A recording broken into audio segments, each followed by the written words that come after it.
Bonjour tout le monde. Alors aujourd'hui, je vais vous présenter l'évangile du vendredi 26 avril. Alors, bonne nouvelle de Jésus-Christ selon Saint Jean.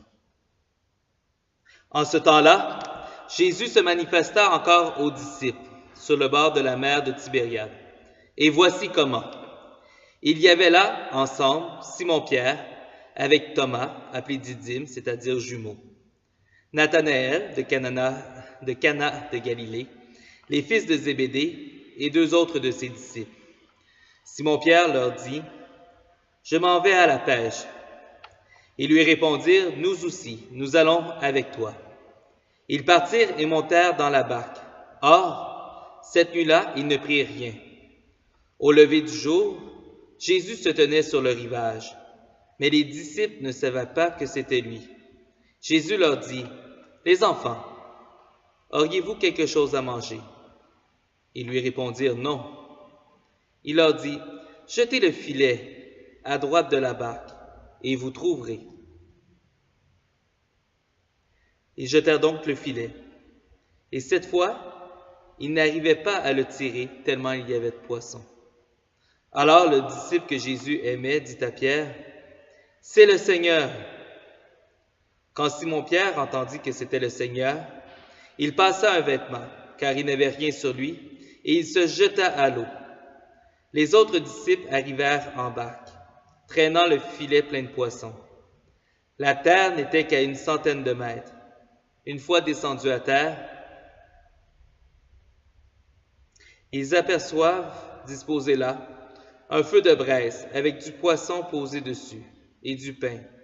Jésus leur dit, « Apportez donc de ces poissons que vous venez de prendre. » Simon-Pierre remonta et tira jusqu'à terre le filet plein de gros poissons. Il y en avait 153. Et malgré cette quantité, le filet ne s'était pas déchiré. Jésus leur dit alors, « Venez manger. » Aucun des disciples n'osait demander, « Qui es-tu? » Ils savaient que c'était le Seigneur. Jésus s'approche, il prend le pain et le leur donne. Et de même pour le poisson. C'était la 3e fois que Jésus, ressuscité d'entre les morts, se manifestait à ses disciples. Acclamons la parole de Dieu.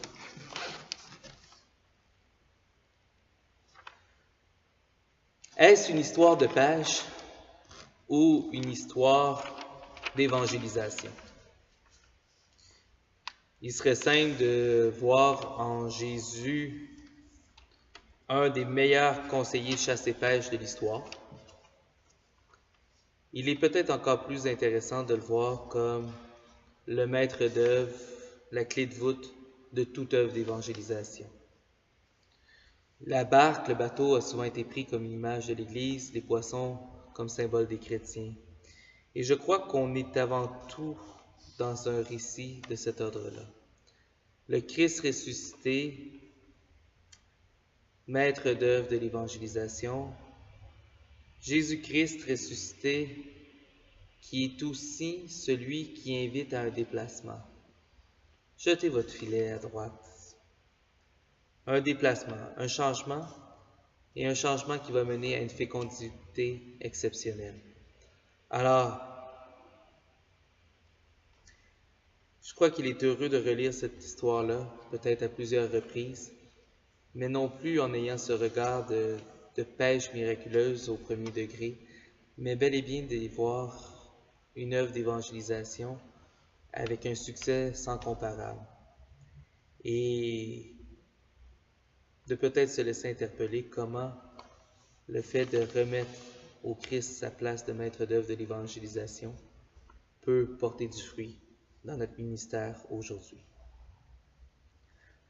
3 pistes pour la prière maintenant. Alors, première suggestion.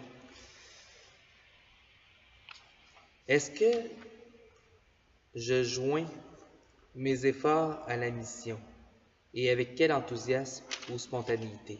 Donc, on voit Pierre qui dit « Je m'en vais pêcher ». Il prend l'initiative. Et dans l'évangélisation, il faut des gens qui suscitent des initiatives. Mais immédiatement, il y a les apôtres qui répondent nous aussi nous allons avec toi.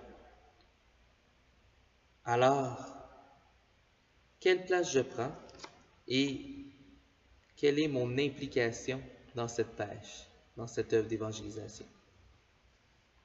Deuxième piste.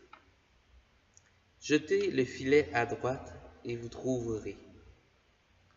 Quelle est l'action, le changement ou le déplacement que je pressens dans ma prière, mais que je n'ai pas encore osé faire dans ma vie?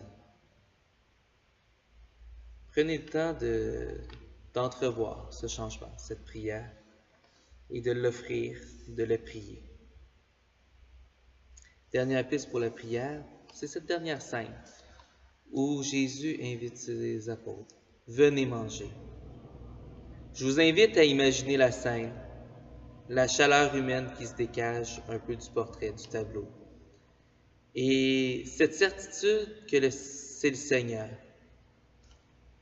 Et tout cela dans un non-dit où est-ce que les apôtres n'osent pas lui demander qui il est. Et pourtant, bien convaincus de sa présence. Bon temps, Pascal.